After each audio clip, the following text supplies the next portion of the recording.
Hello ja tervetuloa kuulkaa uuteen videoon, joka ei olekaan pelivideo. Mä tuossa Twitterissä kyselin parilta tyypiltä teistä, että mitä mieltä te olisitte, jos mä tekisin piirustusvideoita, koska mä olen niitä aika paljon tässä nyt kattellut, varmaan about vuoden muitten tekeminä.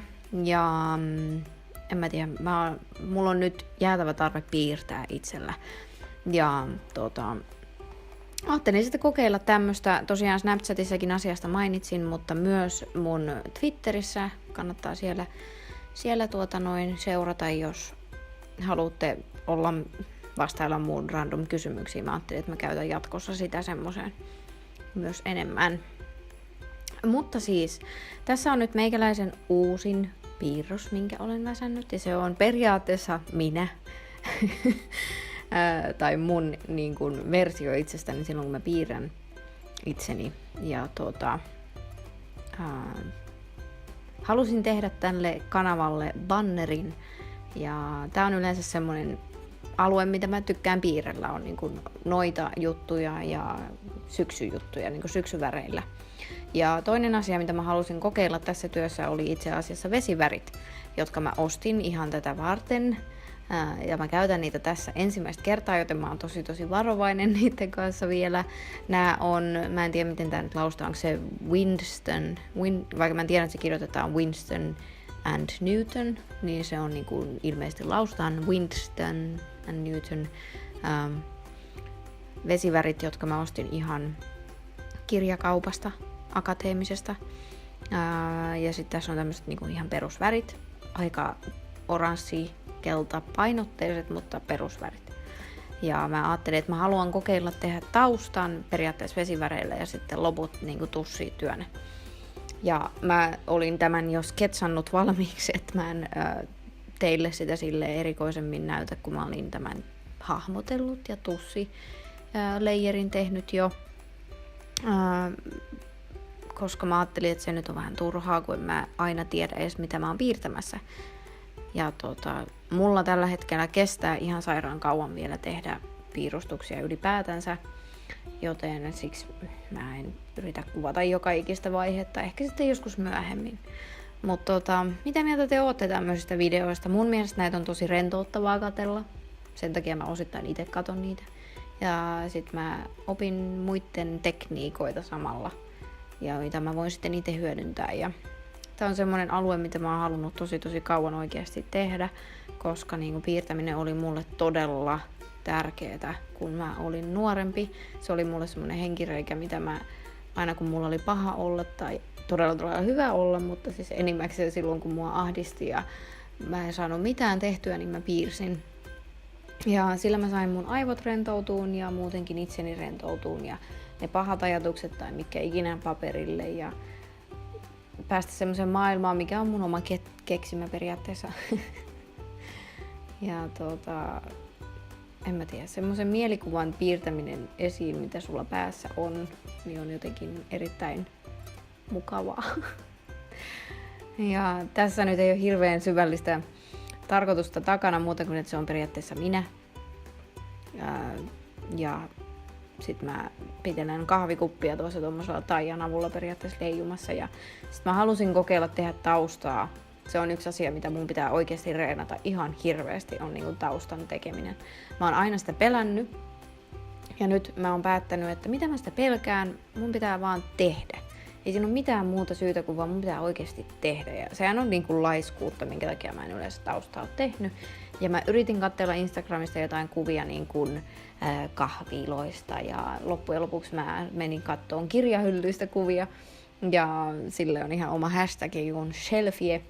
Ja sieltä mä löysin sitten tämmösiä, missä oli niinku tiettyjä kukkasia ja tiettyjä kaktuksia ja peilejä ja piirustuksia. Ja mä yritin sitten saada tommosen jonkin sortin taustan.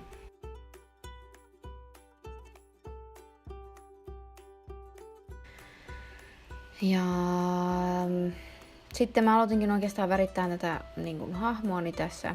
Ja tähän mä tykkään käyttää, pitää sanoa ehkä noista vesiväreistä. Mä tykkäsin kyllä käyttää niitä vesivärejä, ne oli hyvät. mutta tosiaan tarviin todella paljon reenaamista niiden kanssa. Ja toi paperi meni totta kai kuprulle. Tää paperihan on joku tämmönen sketching pad Tigerista, joten ei mikään välttämättä vesiväreille tarkoitettu paperi, mutta mä tykkäsin kyllä tuosta vesiväreistä ihan hyvin, että toimivat niin kuin pitivätkin, mutta reenausta tarvitaan. Mutta sitten tuli tommonen blurrattu efekti tonne taustalle. Ja mä oon tykännyt tosi usein käyttää ihoon yleensä kopikkeja. Kopikit on semmosia, mistä mä oon ainoa niin saanut tosi tasaisen tasaisen niin pinnan ihoon, mikä on ollut mulle ongelma. Ja sit vaihtuukin päivä by the way tässä välissä, niin älkää ihmetelkö, kun kuvausasento vaihtuu. Mutta kopikkeja käytän yleensä ihoon ihan vaan sen takia, koska mä tykkään siitä tekstuurista, minkä ne tekee. Ja mä oon luetellut kaikki tonne alas infoboksiin, mitä mä oon käyttänyt, joten jos et pysy mukana tässä mun selityksessä, niin se on ihan fine. Sieltä voi tarkistaa. Ja sitten isompiin alueihin mä oon tykännyt käyttää pro-markkereita, jotka on halvempia. Ja yksi, mikä mua ärsyttää kopikeissa, on se, että ne on kalliita ja musta tuntuu, että ne kuivuu hirveän nopeeta. Joten mä tähänkin käytin niinku jämmöjä mun yhdestä kopikista, ja mulla oikeasti ei ole oranssia väriä, mun täytyy ostaa oransseja kopikkeja ja pro-markkereita lisää, koska mä olin aivan pulassa tämän mun hiusvärin kanssa, koska mä tykkään oranssista ihan hirveästi ja mulla ei ollut mitään, mitä käyttää siihen. Niin sit mä oon yleensä pro-markkerilla tehnyt tosiaan isompia alueita, missä ei tarvi olla niin justiinsa. Ja mä teen todella paljon tämmöstä sekoitusta niinku eri, mä en tiedä mikä se on englannista suomeksi, mediumeja, eli niinku vesiväri, puuväri, tussit. Ne on mediumeja englanniksi, mutta mikähän ikinä se onkaan suomeksi. Koitan katsoa seuraavaan videoon, mutta tämä on tämmönen mixed medium työ. Ja tuossa just niin teen tuota hiusta monella eri värillä, koska mulla ei ollut sitä oranssia ollenkaan. Ja hattuja mä pidän tosi paljon siksi, että minun hahmollani on hattu. Ja mä teen sen ihan kokonaan mustalla kopikilla. Mä toisaalta ehkä olisin halunnut, että mä olisin tehnyt ton mekonkin mustalla, mutta se ei sitten olisi ollut tekstuuriltansa samanlainen kuin mikä se oikeasti on, se mun mekkoni, mikä mulla on. Koska mulla oikeasti on melkein tää asu, tätä toppia ei ihan tässä värissä. Mutta tässäkin näkee, kuinka se on aivan kuolemassa toi mun oranssi väri. Ja mä menen sitten loppujen lopuksi mun puukynillä, jotka on itse asiassa todella vaikeasti lausuttavia. Se oli joku semmoset puuvärit, mitkä on ollut kyllä todella hyvät. Ja mitäs muuta tästä sanottavaa? Niin, sit mä korjailin tällä näin ja tää näytti täyttävän ton ihan hyvin. Ja mä tykkäsin, kun siihen tuli vähän semmonen vaatetekstuuri siihen niin kuin itse vaatteeseen. Ja sit mä kävin tekemään mun hiuksista myös oranssimmat. Tästä itse työstä mulla on totta kai hyviä ja huonoja puolia, mitä mulla on sanottavana. Toi tausta ei ole ihan se, mitä mulla oli mielessä. Mä olisin halunnut, että se olisi ollut enemmän täynnä, mutta mulla oli oikeasti mä olin niin ulkona siitä, että mitä mun pitäisi tehdä tälle työlle taustaksi, koska tää on mun ensimmäinen tausta ikuisuuksiin. Mut mä oon ihan tyytyväinen siihen, mitä mä sain aikaan, mutta mä olisin halunnut, että se olisi ollut paljon hienompia, erivärisiä ruskeita ja näin edespäin. Mä käytin keltaista puukynää noihin valokohtiin, ja mä olin jotenkin niin innoissani tästä keltaisesta, tää toimi tosi hyvin, ja se näytti ihan upealta noitten kaikkien kanssa, ja sitten tästä tuli loppujen lopuksi mun semmonen valo indicator, niin kuin väri, koska mulla menee tuossa taustassa mukaan tommosia valopalloja, tiettykö semmosia, mitä nää nyt on, semmosia sisustuspalloja, mitkä on valo-ledipalloja, niin mä halusin, että se päävalo muka tulisi tohon taustaan ainakin niin kuin noista palloista. Niin sitten yritin väritellä kaiken sillä. Ja tässä vaiheessa mä oon tosiaan siirtynyt melkein kokonaan näihin puuvereihin, koska niillä saa niin pehmeän tekstuurin ja ne toimii tosi hyvin kopikkeen tussien päällä ylipäätänsä. Ja vesivärien kanssa on vähän hankalempaa, koska se on niin pehmeätä se itse toi kangas siinä, joten sen huomasin.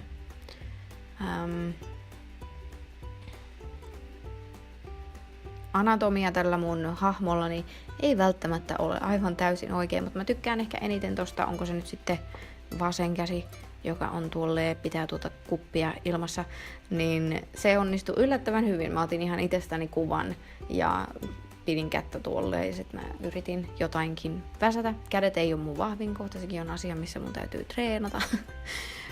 Mun täytyy treenata tosi monessa asiassa, koska mä en ole piirtänyt moneen vuoteen. Ja mä olin vaan jotenkin niin onnellinen, että mä oon piirtänyt tätä nyt 3 päivän ajan ja mä päätin, että mä alan nyt joka päivä tekemään edes jonkin sortin pikkusen sketsin johonkin. Ja tää on itse asiassa mun sketch-vihko, että mä en oo tehnyt vielä niinku varsinaiselle kunnon paperille ollenkaan mitään. Vaan tää on niinku tämmönen, ihan sama vaikka menisikin aivan pilalle, mutta totta kai mä toivon, että ei. Tässä mä käytin vähän tämmöstä niin sanotusti lyijykynä-tekniikkaa, eli mä väritin ton koko mekon mustaksi tällä tussilla. Ja sitten mä otin nenäliinan kohtapuoliin ja hinkkasin sen paljon tasaisemmaksi, koska mä en halua, että se näkyy noin selkeästi toi kynäraaputusjälki tuossa, niin sitten käytällä nenäliinan, niin se on paljon pehmeämpi. Kun mä en halunnut mennä ihan kaikista vahvimmalla mustalla tussilla, kun mulla ei ole harmaita kopikkeja asiakas, mitä mun pitää niinku korjata. Tai pro-markkereita.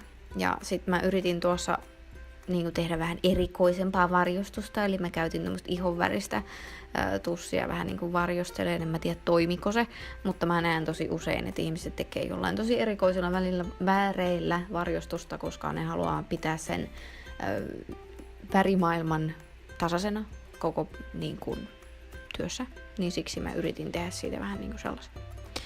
Tää oli tää pöytä liian valkoinen, mihin mä nojailin, joten mä vaan väritin sen tumman ruskeaksi pro-markerilla. Mutta taustassakin on mulla tosiaan korjaamista vaikka kuinka ja paljon. Mä tykkään kyllä siitä ylipäätänsä, mitä tosta tuli, mutta mä tiedän, että siellä on korjattavaa. Ja mua häiritti hirveästi, kuinka vaalea se on, koska mä olisin halunnut, että se on vähän niin kuin varjossa. Ja mua pelotti ihan hirveästi. Mä kävin niin kuin pikkasen välillä tarkentelemassa noita taustoja, mutta sitten mä päätin, että mä menen tämmöisellä sinisellä vesivärillä, joka oli tosi niin kuin, tiedätkö, vesitetty. Että se ei ollut todellakaan pigmenttinen väri siitä sinisestä. Niin mä kävin kaiken päältä, mitä tuo taustalla on, paitsi noiden valopallojen. Ja mä yritin sillä saada semmoisen varjoefektin, ja mua pelotti tehdä tää todella paljon, koska mä pelkäsin, että mä pilaan koko systeemin. Mutta sitten kun se kuivui, niin se ei näyttänytkään enää niin pahalta, ja se näytti vähän tummemmalta ja semmoiselta varjosemmalta. Ja mä oon ihan onnellinen, että mä tein sen, mutta samalla se blurrasi taas niinku suurimman osan kaikesta. Ja mun piti käydä vähän tarkenteleen taas niinku puukynillä noita kaikkia rajoja. Ja sitten tosiaan tällä keltaisella tekee noita valoefektejä niin kuin noihin esineisiin tuolla taustalla. Että se näyttäisi niin kuin ne olisi valaistu tuolla. Ja oishan toi saanut olla tummempi toi tausta, mutta mä aloin jo olla niin valmis tämän työn kanssa, että mä niin kuin halusin vaan päästä jakamaan tämän työn. Ja viimeisiä touch-uppeja tässä näin tehdään oikeastaan puukynillä. Ja sitten mä pääsen mun lempikohtaan kohta, mikä on siis, että mä käytän valkoista geelikynää. Mikähän tämän nimi on? Tämä on Hybrid Gel Grip kynä, minkä mä ostin myös juuri Akateemisesta. Ja tällä mä aloin käymään mun kaikkia noita niinku highlight-kohtia silmissä ja huulissa ja koruissa ja noissa valoissa. Ja sit mä tykkään ihan hirveästi tämmöisestä valkoisesta outlineista, niin kun, että se erottuu tuolta taustasta vielä enemmän se mun hahmoni. Ja mä oon tehnyt tätä aika paljon mun vanhoissa töissä. Ja jotenkin mä aina häpesin, kun mä tein sitä, mutta nyt mä oon koittanut hyväksyä, että ei, se on mun tyyli ja mä tykkään siitä. Joten siksi mä olin niin iloinen, kun mä jotenkin itse hyväksyin itsessäni sen, että tämä on minun tyylini ja se ei ole väärin. Niin tykkäsin tästä rajaamisesta myöskin. Ja me aletaan olemaan, kuulkaa, loppupuolella tätä videota. Toivottavasti te tykkäsitte tästä videosta. Kertokaa ihmeessä, mitä mieltä ootte. Ja saa ehdotella aiheita, mitä mä voin piirtää, mutta katsotaan nyt, miten tää tulee menee jatkossa. Tää oli tosi hankala kuvata, mutta joo. Kiitos, kun katsoitte ihan tosissaan oikeasti. Jos teitä kiinnostaa tää video, niin mä oon niin onnellinen, koska tää oli mulle niin rauhoittavaa. Ja mä en malta odottaa, että minkälaisia töitä me päästään tekemään yhdessä. Vähän sinne puumerkkiä vielä kirjoitellaan taustalle piiloon. Ja tässä on lopputulos. Kuten sanoin 1 000 000 kertaa. Kiitos kun katsoitte ja nähdään seuraavassa videossa. Moi moi!